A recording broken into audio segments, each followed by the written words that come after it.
Hello students, तो जैसा कि आप सभी विद्यार्थियों का एक कमेंट आ रहा था कि सर कुमार मित्तल बुक से जो है न्यूमेरिकल भी सॉल्व करा दिए जाए। तो हमने क्या किया है कि अब हमने सोचा है कि जो न्यूमेरिकल की सीरीज है वो भी आप लोगों को साथ साथ जो है प्रोवाइड करते रहें। चैप्टर के डेरिवेशन की क्लास है, साथ ही में थ्योरी की क्लास है, मैं आपको क्रम से प्रोवाइड कर ही रहा हूँ। अब साथ ही में मैं आप लोगों को न्यूमेरिकल भी बताते चलूँगा। न्यूमेरिकल आपको कुमार मित्तल की बुक से सॉल्व करा जाएंगे, पूरे न्यूमेरिकल, कोई भी न्यूमेरिकल आपका छूटेगा नहीं, ठीक है ना। तो कुमार मित्तल की बुक ले लीजिए और इसमें जो आपका फिजिक्स विषय का सेकंड पेपर है, सेकंड पेपर का जो अध्याय नंबर आपका 13 है, सेकंड पेपर में अध्याय नंबर 13 से शुरू होता है, ठीक है। जो आप एनसीईआरटी बुक में चैप्टर पढ़ते हो किरण प्रकाशिकी एवं प्रकाशिकी यंत्र, उसी का ये भाग है। इस चैप्टर का नाम है प्रकाश का परावर्तन, गोली दर्पण तथा प्रकाश का अपवर्तन। इस चैप्टर के सारे न्यूमेरिकल आज ही की क्लास में आपको सॉल्व कराएंगे। तो बिना समय को लॉस किए हुए चलिए शुरू करते हैं अपनी क्लास को और आज के पहले न्यूमेरिकल को देखते हैं। लेकिन न्यूमेरिकल आपकी स्क्रीन पर लगा देंगे, आपके पास किताब नहीं तब भी आपका काम चल जाएगा, ठीक है ना। आपको सीखना है किसी भी हालत में। पहला न्यूमेरिकल हम देखते हैं। पहले न्यूमेरिकल में बोला जा रहा है कि 24 सेंटीमीटर वक्रता त्रिज्या वाले अवतल दर्पण के सामने 30 सेंटीमीटर की दूरी पर एक मोमबत्ती रखी हुई है। क्वेश्चन को ध्यान से समझिए, किरण आरेख को जरूर समझिएगा। हम यहाँ पर किरण आरेख बनाकर आपको न्यूमेरिकल सॉल्व कराएंगे जिससे आपको पूरी बात समझ में आए। तो 24 सेंटीमीटर वक्रता त्रिज्या वाले अवतल दर्पण, अवतल दर्पण की वक्रता त्रिज्या दी गई है। अवतल दर्पण की फोकस दूरी ऋणात्मक होती है और फोकस दूरी त्रिज्या पर डिपेंड करती है, आपको पता है। तो वक्रता त्रिज्या जो होगी वो भी ऋणात्मक होगी। अवतल दर्पण की बात हुई है तो वक्रता त्रिज्या r बराबर कितनी दी गई है क्वेश्चन में, 24 सेंटीमीटर दी गई है, ठीक है। इसको हम ऋणात्मक लेंगे तो f बराबर कितना हो जाएगा, -12 सेंटीमीटर। देखिए जो अवतल दर्पण होता है वो कुछ इस टाइप का बना होता है। इसमें जो प्रकाश का परावर्तन होता है वो धसे हुए तल से होता है, ठीक है। तो यहाँ पर अगर देखें तो यहाँ पर अगर हम निर्देशांक ज्यामिति चिन्ह पर पाटी बनाएंगे तो ये दूरी एक अक्ष की ऋण दिशा पड़ेगी, इसलिए अवतल दर्पण की फोकस दूरी ऋणात्मक होती है। तो f बराबर कितना रखा गया, -12 सेंटीमीटर। आगे क्या दिया गया, दर्पण के सामने 30 सेंटीमीटर की दूरी पर एक मोमबत्ती रखी। दर्पण के सामने कोई चीज़ रखा है, इसका मतलब वस्तु रखी। तो मोमबत्ती यहाँ पर किसका कार्य करेगी, वस्तु। वस्तु कितनी दूरी पर रखी है, 3 सेंटीमीटर दूरी पर मोमबत्ती रखी है। तो u बराबर आपका हो जाएगा -3 सेंटीमीटर, क्योंकि जो वस्तु रखी है वो सामने रखी हुई है, ठीक है ना। आगे क्या दिया गया है कि मोमबत्ती के प्रतिबिंब की स्थिति ज्ञात कीजिए। फिगर के माध्यम से पहले ही आंसर आपको हम क्लियर कर देंगे। तो प्रतिबिंब की स्थिति का मतलब आपको v का मान यहाँ पर निकालना है। बात करें तो जो अवतल दर्पण की, देखिए ये आपका सेंटर मान लेता हूँ c, और यहाँ पर आपका f हो गया, ये आपका पोल हो गया। तो C और P के बीच की जो दूरी होती है वक्रता त्रिज्या कहलाती है, जो कि 24 सेंटीमीटर दी गई है। और P और F के बीच की दूरी आपकी फोकस दूरी कहलाएगी, जो कि 12 सेंटीमीटर दी गई है। और वस्तु रखी गई केवल 3 सेंटीमीटर की दूरी पर, मतलब इसके अंदर ही कहीं पर दूरी होगी।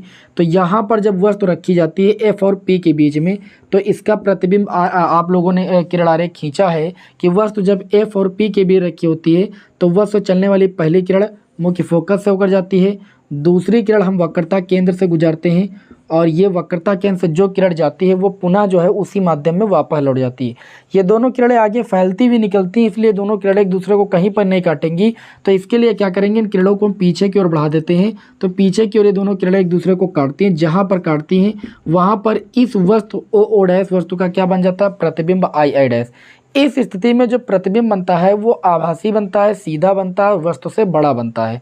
तो जाहिर सी बात है यहाँ पर आपको प्रतिबिंब की स्थिति निकालना है। तो प्रतिबिंब की स्थिति दाईं ओर पड़ रही है, इसका मतलब v का मान जो आएगा वो धनात्मक आएगा। अब दर्पण सूत्र लगा देंगे, लिखेंगे दर्पण सूत्र से। आंसर पहले से क्लियर हो गया ना, v का मान क्या आएगा, धनात्मक आएगा, क्योंकि ये दाईं ओर प्रतिबिंब बन रहा है। तो दर्पण सूत्र से, दर्पण सूत्र क्या है आपका, 1/f बराबर आपका होता है 1/v प्लस 1/u। 1/f की बात करें तो -12 है, 1/v की बात करें तो हमको प्रतिबिंब की स्थिति ही फाइंड करना है, यानी v का मान फाइंड करना है। u का मान -3, तो -1/3, इसको इधर ले जाएंगे तो -1/12, या -1/3 इधर आएगा तो +1/3 बराबर आपका भैया 1/v हो जाएगा। बहुत ध्यान से देखिएगा। अब इसको देखिए, यहाँ पर इसमें एलसीएम लेंगे तो 12 मिल जाएगा हमें, 12 एकम 12 1 हो जाएगा, 3 चौक 12, 4 एकम 4 बराबर 1/v। इसको हल करेंगे तो 1/v बराबर हमें कितना मिलेगा, 4 से 1 जाएगा 3 बचेगा, 3/12, 3 एकम 3, 3 चौक 12, कैंची गुणा करेंगे तो v बराबर हमें मिल जाएगा 4 सेंटीमीटर। v बराबर प्लस का 4 सेंटीमीटर आया, प्लस का 4 सेंटी प्लस चिन्ह ये शो कर रहा है कि प्रतिबिंब दर्पण के पीछे बनेगा, तो इसीलिए आपका v का मान यहाँ पर प्लस आया है। बताइए इतनी बात क्लियर हुई कि नहीं। तो ये जो प्रतिबिंब बनेगा वो 4 सेंटीमीटर की दूरी पर दर्पण के पीछे बनेगा। पहला न्यूमेरिकल बेस्ट तरीके से आपको समझ में आया होगा। अब बढ़ते हैं आज के क्लास के न्यूमेरिकल नंबर 2 की ओर। ठीक है, बहुत ही अच्छी तरीके से आपको समझाने की कोशिश करेंगे। आप बिल्कुल भी टेंशन मत लीजिए, किसी भी प्रकार की कोचिंग को करने की कोई ज़रूरत नहीं है, पेड बैच खरीदने की कोई ज़रूरत नहीं है। जब आपको पूरा फ्री ऑफ कॉस्ट नॉलेज मिल रहा है तो इसे आप गेन कीजिए, अपने नॉलेज को बढ़ाइए और साथ ही में अपने बोर्ड एग्जाम की बेस्ट तैयारी कीजिए। चलिए देखते हैं आज की क्लास का न्यूमेरिकल नंबर 2। बोला गया 2 सेंटीमीटर ऊंचाई की एक वस्तु है। जो वस्तु है उसकी ऊंचाई कितनी है? 2 सेंटीमीटर। और वस्तु की ऊंचाई को रेखीय आवर्धन में मैंने बताया था कि ओ से लिखते हैं, और वस्तु हमेशा मुख्य अक्ष के लंबवत ऊपर की ओर रखी जाती है, तो ये दूरी पड़ जाती है y अक्ष की धन दिशा में निर्देशांक ज्यामितीय चिन्ह पर पार्टी के अकॉर्डिंग। निर्देशांक ज्यामितीय चिन्ह पर पार्टी में ये दूरी, इधर की दूरी x अक्ष की ऋण दिशा होती है, ये x अक्ष की धन दिशा होती है, ये y अक्ष की धन दिशा होती है, ये y अक्ष की ऋण दिशा होती है। तो जो दूरियां नीचे पड़ती हैं उनको ऋणात्मक लेते हैं, जो दूरियां ऊपर की ओर नापी जाती हैं वो धनात्मक होती हैं, जो दूरियां इधर आती हैं, इधर तो आपका धन चिन्ह होता है, इधर आपका माइनस होता है, x अक्ष की ऋण दिशा, तो जो दूरियां इधर पड़ती हैं वो सारी दूरियां ऋणात्मक ली जाती हैं।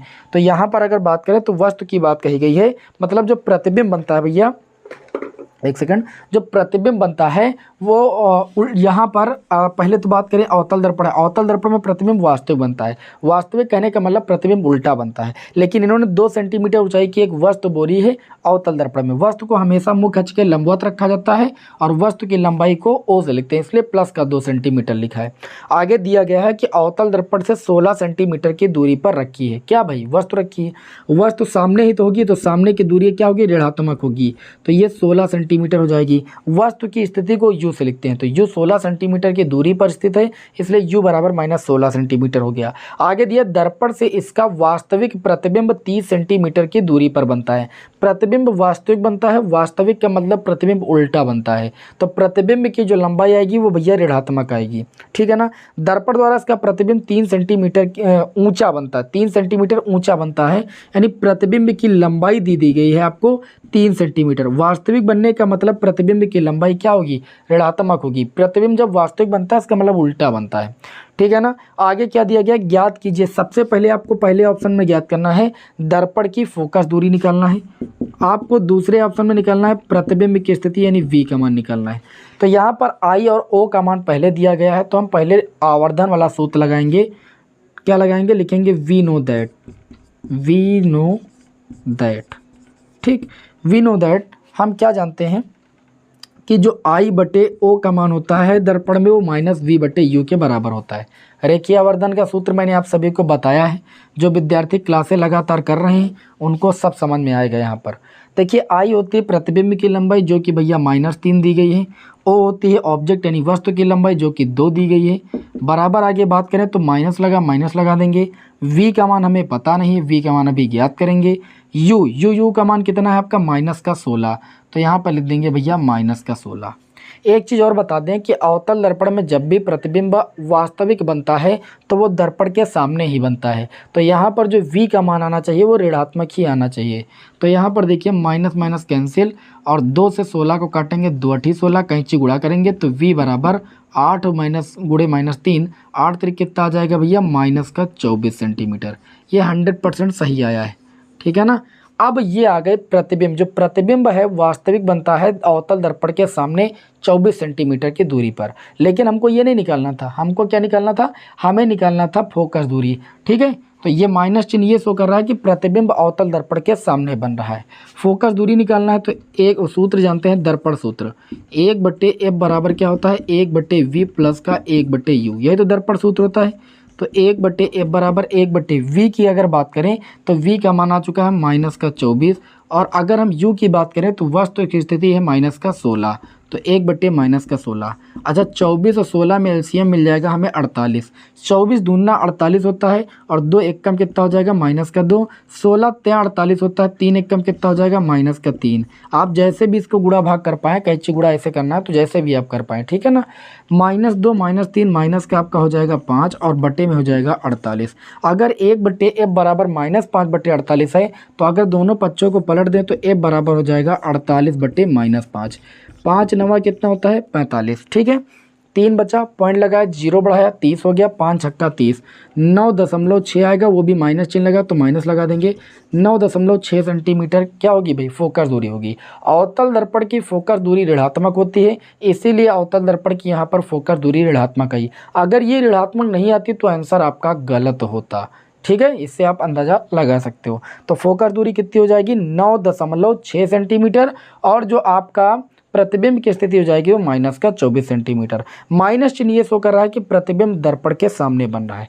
बताइए न्यूमेरिकल समझ में आया कि नहीं समझ में? उम्मीद है समझ में आ रहे होंगे। अब हम बढ़ेंगे आज की क्लास के अगले न्यूमेरिकल नंबर 3 की ओर, ठीक है। इसमें टोटल 8 न्यूमेरिकल हैं और आज दर्पण वाले हम सारे न्यूमेरिकल आपको करा देंगे।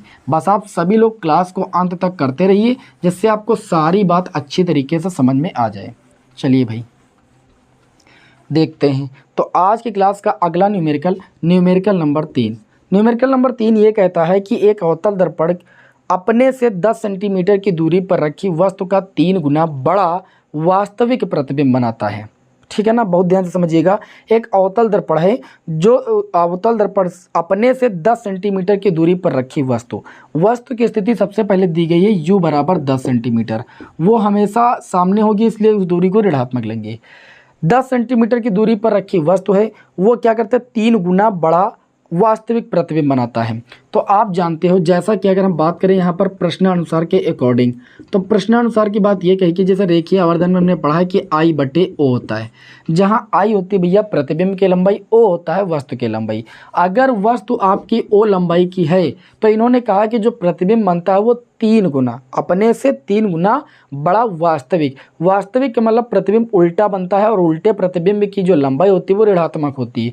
तो 3 गुना बनता है किसका, वस्तु की लंबाई का। वस्तु की लंबाई अगर O है तो प्रतिबिंब की लंबाई 3O, लेकिन ये प्रतिबिंब वास्तविक बनता है इसलिए ऋण चिन्ह के साथ लेंगे। O से O कैंसिल हो जाएगा तो आवर्धन आ जाएगा भैया m बराबर -3।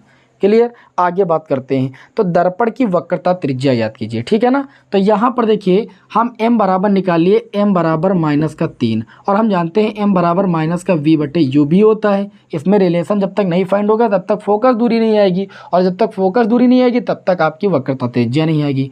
माइनस माइनस कैंसिल करेंगे, कैंची गुणा करेंगे तो v बराबर आ जाएगा 3u, ठीक है। इसको याद रखिएगा। अब लिखेंगे 9। हम जानते हैं दर्पण सूत्र होता है 1/f बराबर 1/v प्लस का 1/u। अगर हम बात करें तो 1/f बराबर 1/v की अगर बात करें तो v बराबर आया है आपका 3u और u का मान आपका दिया गया है, वहाँ पर कितना दिया गया यहीं पर रख के निकाल सकते हो। 3 गुणे u का मान आपका -10 है तो ये आपका -30 सेंटीमीटर आ जाएगा, ठीक है। अब यहाँ पर मान रख सकते हो। v का मान आ चुका है -30 और u की बात करें तो u का मान आ चुका है -10, ठीक है। एलसीएम दोनों में लेना चाहोगे तो -30 आप मतलब 30 10 और 30 में एलसीएम 30 मिल जाएगा। 30 एकम 30 तो 1 एकम 1 हो जाएगा। 10 तिहाई 30, 3 एकम 3। ये -3 -1 -4 और बटे में 30 हो जाएगा। 2 दूनी 4 और 15 दूना 30। मतलब अगर हम इसको सॉल्व करेंगे तो 1/f बराबर हमें देखने को मिल रहा है -2/15। तो f बराबर क्या हो जाएगा, पलट देंगे दोनों पक्षों को तो ये 15/2 माइनस का 15/2 सेंटीमीटर या f बराबर आपका आ जाएगा -7.5। 15/2 का मतलब 15 का आधा 7.5। माइनस चिन्ह क्या शो कर रहा है कि अवतल दर्पण की फोकस दूरी है इसलिए ऋणात्मक आई है, ठीक है ना। किसी को कोई समस्या नहीं। ये फोकस दूरी आई है 7.5 सेंटीमीटर। पूछा गया था क्वेश्चन में क्या, वक्रता त्रिज्या। तो r बराबर होता है 2f, 2 का गुणा 7.5 से करेंगे तो ये हो जाएगा 15 सेंटीमीटर। ऋण चिन्ह ये शो करता है कि जो वक्रता त्रिज्या है वो अवतल दर्पण की है, उत्तल की होती है तो धनात्मक होती। बात समझ पा रहे हो नहीं कि नहीं? चलिए बढ़ते हैं आज की क्लास के अगले न्यूमेरिकल नंबर 4 की ओर। ये न्यूमेरिकल भी आपको समझ में आ गया होगा। देखिए यहाँ पर आपका कोई भी समय हम बिल्कुल भी बर्बाद नहीं करेंगे, बस आप क्लास को देखते रहिए और आपकी सारी प्रॉब्लम जो है मैं सॉल्व कर दूंगा। आपको बताया ना कि एक एक सवाल मैं आपको बताऊंगा, ठीक है, बिल्कुल फ्री ऑफ कॉस्ट। चलिए बढ़ते हैं आज के क्लास के अगले क्वेश्चन नंबर 4 की ओर, ठीक है ना। क्वेश्चन नंबर 4 में दिया गया है कि एक 3 सेंटीमीटर ऊंची वस्तु, एक वस्तु की जो ऊंचाई है वो 3 सेंटीमीटर है। वस्तु की ऊंचाई को ओ से लिखते हैं, जो जो दिया जाए उसको लिखते चले जाओ, और वस्तु की ऊंचाई सदैव वाई की धन दिशा में मापी जाती है, इसलिए ओ का मान यहाँ पर कितना होगा, प्लस का 3 सेंटीमीटर। आगे दिया गया 15 सेंटीमीटर फोकस दूरी वाले अवतल दर्पण के सामने 20 सेंटीमीटर की दूरी पर रखिए। अवतल दर्पण की फोकस दूरी दी गई है, कितनी दी गई है, 15 सेंटीमीटर। तो एफ बराबर कितनी दी गई है, 15 सेंटीमीटर। अवतल दर्पण की फोकस दूरी ऋणात्मक होती है, इसलिए माइनस का 15 सेंटीमीटर। क्लियर। आगे क्या दिया गया है, -15 सेंटीमीटर फोकस दूरी वाले अवतल दर्पण के सामने 20 सेंटीमीटर की दूरी पर क्या रखी गई, वस्तु रखी गई 20 सेंटीमीटर की दूरी पर, और उसको हम ऋणात्मक चिन्ह के साथ लिखेंगे क्योंकि वस्तु हमेशा सामने होती है। आगे बात करें तो दर्पण से कितनी दूरी पर पर्दा रखा जाए। पर्दे पर क्या बनता है, प्रतिबिंब, मतलब वो प्रतिबिंब की स्थिति प्राप्त करने के लिए बोल रहे हैं, तो V बराबर आपको निकालना है। और बोला गया ताकि पर्दे पर इसका चमकीला प्रतिबिंब बने। प्रतिबिंब की प्रकृति भी ज्ञात कीजिए, साथ ही में उसका आकार भी ज्ञात करना है आपको। तो सबसे पहले अगर हम बात करें यहाँ पर किसकी बात करें, 1/F बराबर अगर हम सूत्र लगा दें 1/V प्लस 1/U, तो देखिए 1/F, F का मान -15, 1/V, V का मान पता नहीं, U का मान आपका कितना है, -20। इसको इधर ले आएंगे तो -1/15, इसको इधर लाएंगे तो प्लस का 1/20 बराबर 1/V। 15 और 20 में आपको एलसीएम कितना मिलेगा, जो दोनों संख्याओं से कट जाए 60, कितना मिल जाएगा 60। 15 चौको 60, 4 एकम 4 माइनस के 4, 20 तेईस 60, 3 एकम 3 बराबर 1/V। ये आपका हो जाएगा माइनस का 1/60 बराबर 1/V। कैंची गुणा करने पर V बराबर माइनस का 60 सेंटीमीटर। माइनस चिन्ह ये शो कर रहा है कि जो प्रतिबिंब बन रहा है वो आपका सामने बन रहा है। क्या बन रहा है भाई, सामने बन रहा है। अब सामने बनेगा तो अवतल दर्पण में प्रतिबिंब अगर सामने बनता है तो 6 स्थितियां पड़ी है, प्रतिबिंब वास्तविक बनता है, उल्टा बनता है। अब इन्होंने ये कहा था कि आप ये बताइए कि प्रतिबिंब की प्रकृति क्या होगी। तो प्रतिबिंब पहली बात तो 60 सेंटीमीटर की दूरी पर दर्पण के सामने बनेगा, और इन्होंने ये भी कहा है कि प्रतिबिंब के आकार ज्ञात कीजिए, ठीक है। और प्रतिबिंब कैसा बनेगा, वास्तविक बनेगा, क्योंकि सामने बन रहा है, और उल्टा बनेगा, उल्टा का मतलब वास्तविक बनेगा। तो m बराबर सूत्र हम जानते हैं क्या होता है, I/O होता है कि नहीं। तो m बराबर I का मान क्या हमें दिया है, नहीं दिया है। अच्छा हम ये भी सूत्र तो जानते हैं -V/U होता है। अगर I/O का मान ना पता हो तो -V/U लगा दो, आंसर आ जाएगा आपका, कोई दिक्कत नहीं, क्योंकि V का मान आ चुका है, U का मान पता है, आप यही लगा दो। लेकिन यहाँ पर आपको देखिए I का मान निकलना है, प्रतिबिंब की लंबाई, तो ये वाला लगाइए I, O का मान 3 और माइनस V का मान कितना है, -60, और यहाँ पर माइनस पहले से सूत्र में है, और U का मान कितना है भैया, -20। तो ये हो जाएगा I/3 बराबर माइनस का गुणा क्या हो जाएगा, +60/-20, 20 तिहाई क्या हो जाएगा 60, और -3 और 3 का गुणा हो जाएगा 3 त्रिका 9 सेंटीमीटर, वो भी माइनस का।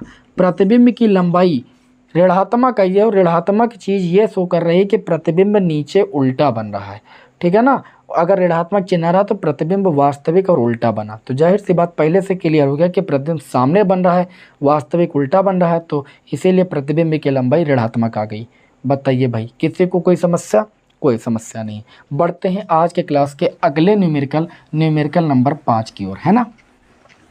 सारे न्यूमेरिकल सॉल्व करेंगे बहुत ही आसान भाषा में और अच्छी तरीके से सॉल्व करेंगे, कोई भी न्यूमेरिकल हम छोड़ के नहीं चलेंगे। चलिए भाई बढ़ते हैं आज की क्लास के अगले न्यूमेरिकल नंबर 5 की ओर। तो न्यूमेरिकल नंबर 5 में क्या बोला जा रहा है, न्यूमेरिकल नंबर 5 में बोला जा रहा है कि एक गाड़ी में पीछे का क्षेत्र देखने के लिए 2 मीटर त्रिज्या का उत्तल दर्पण लगा है। उत्तल दर्पण का उपयोग क्या होता है भाई, जो मोटरसाइकिल या वाहन होते हैं ड्राइवर सीट के बगल में लगाया जाता है, क्योंकि उत्तल दर्पण क्या करता है कि जो प्रतिबिंब होता है वो सदैव आभासी बनाता है वस्तु का, साथ ही में सीधा बनाता है और वस्तु से छोटा बनाता है। तो पीछे से ट्रक आ रही होती तो आप देखिए दर्पण में, छोटे से दर्पण में वो ट्रक बढ़िया सीधी एकदम दिखाई पड़ेगी, ठीक है, आभासी प्रतिबिंब एकदम सीधा दिखाई पड़ेगा। अब जितनी बड़ी ट्रक होती है तो उतनी बड़ी तो शीशे में आ नहीं सकती है, इसलिए एकदम वो उत्तल दर्पण होता है। तो उत्तल दर्पण क्या करता है, प्रतिबिंब को सीधा आभासी बनाता है, ठीक है। आपने किरण आरेख भी खींचा है। तो उत्तल दर्पण की वक्रता त्रिज्या दी गई, ठीक है, वक्रता त्रिज्या धनात्मक होगी। उत्तल दर्पण की कितनी गई, 2 मीटर दी गई।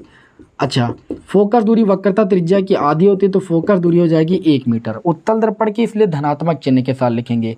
आगे क्या दिया गया, यदि बस दर्पण से 6 मीटर की दूरी पर हो तो बस क्या करेगी, उस दर्पण के लिए वस्तु का कार्य करेगी, तो वस्तु की दूरी हो जाएगी 6 मीटर, और जो कि ऋणात्मक चिन्ह के साथ रखेंगे क्योंकि वो सामने की दूरी है। आगे बात करें तो बस के प्रतिबिंब की स्थिति निकालना है, तो हमें सबसे पहले v का मान निकालना है। क्वेश्चन मार्क लगाएंगे, 1/f बराबर सूत्र लगाएंगे 1/v प्लस 1/u। तो 1/f की बात करें तो 1 है, 1/v की बात करें तो ज्ञात नहीं है, u की बात करें तो माइनस का 1/6। इसको इधर लाएंगे तो 1 प्लस 1/6 बराबर 1/v। 6 कम 6 कितना हो जाएगा, 7/6 बराबर 1/v। तो v बराबर आ जाएगा 6/7।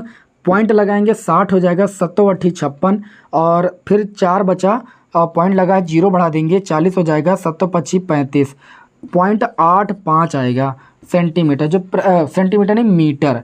0.85 मीटर की दूरी पर क्या बनेगा, प्रतिबिंब बनेगा। प्रतिबिंब कहाँ बनेगा, 0.85 लगभग में आएगा। देखिए भाई, भाग करोगे 7 56 और 4 बच्चा, पॉइंट लगा, 0 बढ़ा है, 7 35, फिर 5 बच्चा, 7 7 49, तो ये 5 7 लिख सकते हो या 0.86 लिख सकते हो मीटर दूरी पर बनेगा। क्लियर है कि नहीं क्लियर है, बताइए भाई। v का मान धनात्मक आया है और उत्तल दर्पण हमेशा प्रतिबिंब पीछे बनाता है, इसलिए v का मान धनात्मक आया। आगे बात करें यहाँ पर, तो आगे इसमें क्या दिया गया है, साथ ही में ये भी दिया गया है कि प्रकृति व आकार ज्ञात कीजिए। हमें क्या निकालना है, आकार व प्रकृति निकालना है। तो m बराबर हम सूत्र लगा सकते हैं I/O बराबर -v/u। देखिए, हम I/O बराबर -v/u तब लगाते हैं जब हमें इन दोनों में से किसी एक चीज़ का मान पता हो। ठीक है, तो यहाँ पर शायद हमें किसी का मान नहीं पता है। क्या पता है, नहीं पता है भैया। ठीक, तो हम यहाँ पर क्या करेंगे, हम ये बता सकते हैं कि कितने गुना बड़ा प्रतिबिंब बनेगा, कितने गुना छोटा बनेगा। तो जैसे m बराबर देखिए -v की अगर बात करें तो v का मान आपका था 6/7, जिसका मतलब हल किया तो 0.857 आया है। और u की बात करें तो वस्तु की स्थिति -6 थी, 6 से 6 कैंसिल हो जाएगा और माइनस से माइनस कैंसिल हो जाएगा, तो ये आपका बचेगा 1/7। इसका मतलब पॉइंट लगाएंगे, 0 बढ़ाएंगे, 7 एकम 7, 3 बच्चा, 7 चौक 28, 0.14 गुना ये क्या बनेगा, गुना प्रतिबिंब बनेगा। और ये धनात्मक चिन्ह के साथ आया है। m का मान, रेखीय आवर्धन का चिन्ह धनात्मक कब होता है, जब प्रतिबिंब सीधा बनता है। तो सीधे प्रतिबिंबों के लिए रेखीय आवर्धन का मान क्या होता है, धनात्मक। तो 0.14 गुना जो है प्रतिबिंब बनेगा। कैसा बनेगा, आभासी सीधा और वस्तु से। तो चलिए, अब ये बात क्लियर हो गई होगी कि यहाँ पर जो बस का प्रतिबिंब बन रहा है वो 0.14 गुना बन रहा है। ठीक है ना, आभासी प्रतिबिंब। आज की क्लास का अगला न्यूमेरिकल नंबर 6। तो न्यूमेरिकल नंबर 6 कहता है कि 5 सेंटीमीटर ऊंची एक वस्तु है। वस्तु की ऊंचाई को किससे लिखते हैं, ओ से लिखते हैं। तो ओ बराबर क्या हो जाएगा, 5 सेंटीमीटर। वस्तु की ऊंचाई y की धन दिशा में, तो इसलिए धन चिन्ह के साथ लिखी जाती है। आगे दिया गया 30 सेंटीमीटर वक्रता त्रिज्या। वक्रता त्रिज्या r बराबर दी गई है 30 सेंटीमीटर। ये किस दर्पण की है, 30 सेंटीमीटर वक्रता त्रिज्या वाले उत्तल दर्पण से। उत्तल दर्पण की वक्रता त्रिज्या, इसलिए फोकस दूरी धनात्मक आने के लिए वक्रता त्रिज्या को धनात्मक रखेंगे। f बराबर कितना आ जाएगा, 15 सेंटीमीटर। आगे क्या दिया गया, 20 सेंटीमीटर की दूरी पर क्या रखिए भैया, वस्तु रखिए। 5 सेंटीमीटर ऊंची एक वस्तु है, 30 सेंटीमीटर वक्रता त्रिज्या वाले उत्तल दर्पण से 20 सेंटीमीटर की दूरी पर वस्तु रखिए। तो u बराबर आपका हो जाएगा -20 सेंटीमीटर।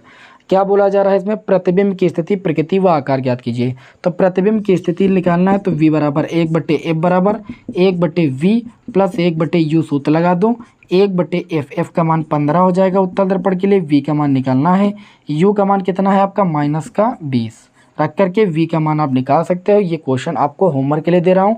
बाकी साथ में आपको क्या निकालना है, प्रतिबिंब का आकार। तो आप सूत्र लगा दीजिएगा I/O बराबर -v/u। v का मान यहाँ से आ जाएगा, u का मान पता है, o का मान पता है, i का मान इस सूत्र से आ जाएगा। इतना काम तो भैया करो, कुत्तों पेन चलाओ अपने हाथ, तभी तो सवाल समझ में आएगा। चलिए बढ़ते हैं, फिर क्वेश्चन नंबर 6 था। आज की क्लास के क्वेश्चन नंबर 7 की ओर बढ़ते हैं। ठीक है, जैसे सारे क्वेश्चन आपके लग जाए। आप सेम क्वेश्चन थोड़ा बहुत लगाओ भाई, नहीं कैसे काम चलेगा है, लगा लीजिएगा। कोई दिक्कत होगी तो कमेंट कीजिएगा। हमें समझने का मतलब ये है कि जब उसी के जैसा कोई क्वेश्चन आपको होमवर्क में दिया जाए तो आप तुरंत लगा ले जाएं। चलिए आज के क्लास का अगला क्वेश्चन देखते हैं, क्वेश्चन नंबर 7। क्वेश्चन नंबर 7 में दिया गया है कि वायु में 500 नैनोमीटर तरंग दैर्ध्य का एक प्रकाश पुंज अपवर्तनांक 1.5। पहली बात तो जो तरंग दैर्ध्य दी गई है वायु में, इसको लिख सकते हो लैम्डा ए से, ए का मतलब एयर, ठीक है। तो वायु में तरंग दैर्ध्य दी गई, कितनी दी गई, 500 नैनोमीटर। 500 नैनोमीटर को मीटर में बदलेंगे तो 10 की घात कितना हो जाएगा, -9 मीटर। ये आपको दिया गया है। अपवर्तनांक आपको 1.5 दिया गया है, ठीक है, कि प्लेट में प्रवेश करता है। उसके बाद दिया गया है कि कांच में क्या निकालना है, सबसे पहले ऑप्शन में आपको कांच में चाल निकालना है।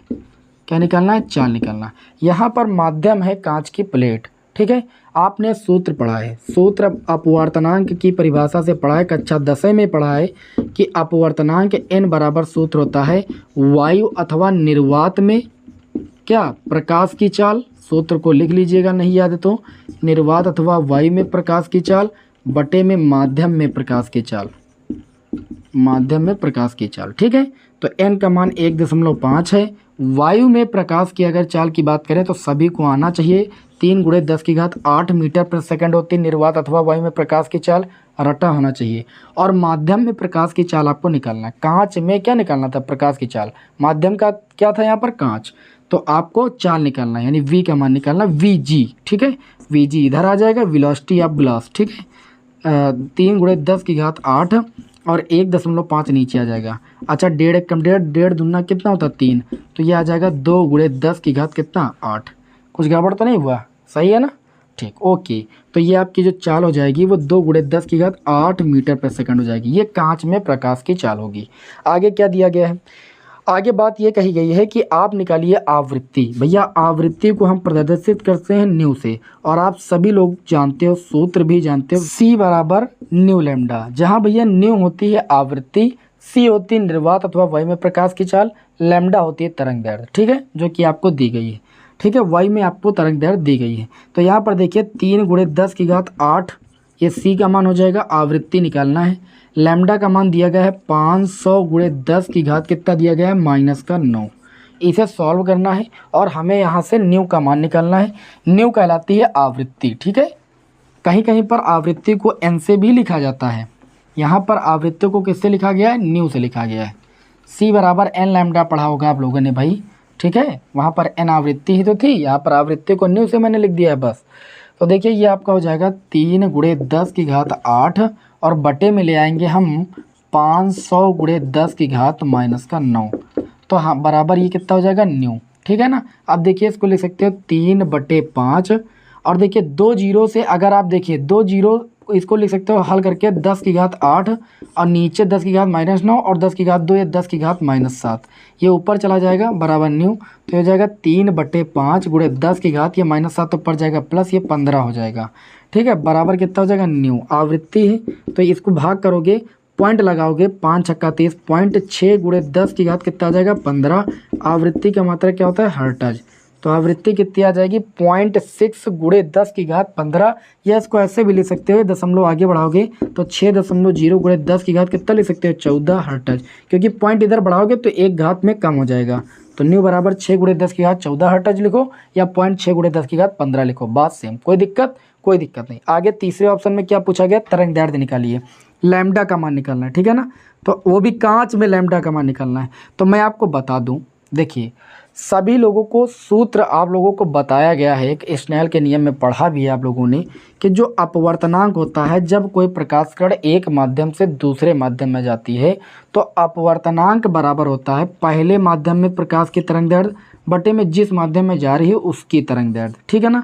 तो यहाँ पर देखिए, तो वायु से कांच में जा रही है, अपवर्तनांक 1.5, और वायु में जो तरंग दैर्ध्य दी गई है वो आपके ये 5 × 10⁻⁻7 लिखो। 2 जीरो का मतलब क्या, 10⁻2, -9 से 10⁻2 जाएगा, 10⁻⁻7 बचेगा।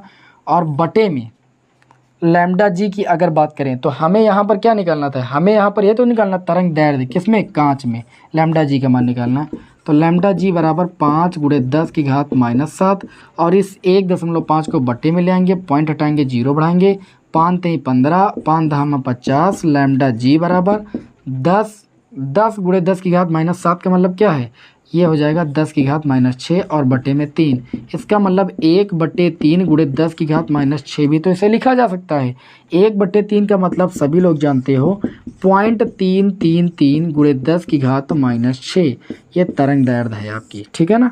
0.33 गुणे 10 की घात 6, या दशमलव आगे बढ़ा लो भाई अगर आपकी इच्छा है तो ये 3.3 गुणे 10 की घात माइनस 6 और एक इधर बढ़ाया तो एक इसमें घट जाएगा, लैम्डा जी का मान हो जाएगा 3.3 गुणे 10 की घात माइनस 7 मीटर, ठीक है ना। ये आ जाएगी कांच में तरंग दैर्ध्य। अच्छा एक क्वेश्चन और बचता है, ठीक है, उसको भी सॉल्व कर लेते हैं। क्वेश्चन नंबर 8 जो कि प्रकाश की उत्क्रमणीयता वाले सिद्धांत पर आधारित है, ठीक है ना, वही सूत्र ही यहाँ पर लगेगा। तो चलिए क्वेश्चन नंबर 8 को भी सॉल्व कर लेते हैं और इस तरीके से इस चैप्टर के कुमार मित्तल के सारे जो क्वेश्चन हो जाएंगे वो सॉल्व हो जाएंगे। क्वेश्चन नंबर 8 दिया गया है वायु के सापेक्ष कांच और जल का अपवर्तनांक।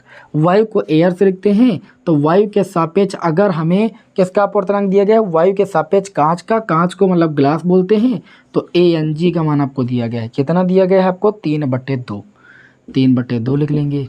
और वायु के सापेक्ष आपको किसका अपवर्तनांक दिया गया है, जल का, जल को किससे लिखते हैं, वाटर से, तो ANW का मान आपको कितना दिया गया है, ANW का मान दिया गया है 4/3। और पूछा ये जा रहा है कि जल के सापेक्ष कांच का अपवर्तनांक, जल को लिखते हैं W से, के सापेक्ष, किसके सापेक्ष, जल के सापेक्ष कांच का अपवर्तनांक, तो WNG निकालना है आपको। तो देखिए सूत्र आप सभी लोगों ने पढ़ा है, प्रकाश किरणों की उत्क्रमणीयता के सिद्धांत से WNG का जो मान होता है वो ANG बटे में ANW के बराबर होता है। हमें WANG का मान निकालना है। ANG का मान दिया गया है 3/2, ANW का मान दिया गया है 4/3। बटे वाली संख्या ऊपर जाएगी, 3 त्रिका कितना हो जाएगा 9 और 4 दूनी कितना हो जाएगा 8। इस तरीके से जल के सापेक्ष कांच का अपवर्तनांक कितना आ जाएगा 9/8। आई बात समझ में। तो इस तरीके से आज की इस चैप्टर के सभी सवाल आप लोगों को कराए गए और उम्मीद है कि आप सभी लोगों को ये क्लास पसंद आई होगी। क्लास पसंद आई हो क्लास को लाइक कीजिए, चैनल पर नए हैं सब्सक्राइब कीजिए। नेक्स्ट क्लास में आपको मिलते हैं आगे के न्यूमेरिकल के साथ। जय हिंद, वंदे मातरम।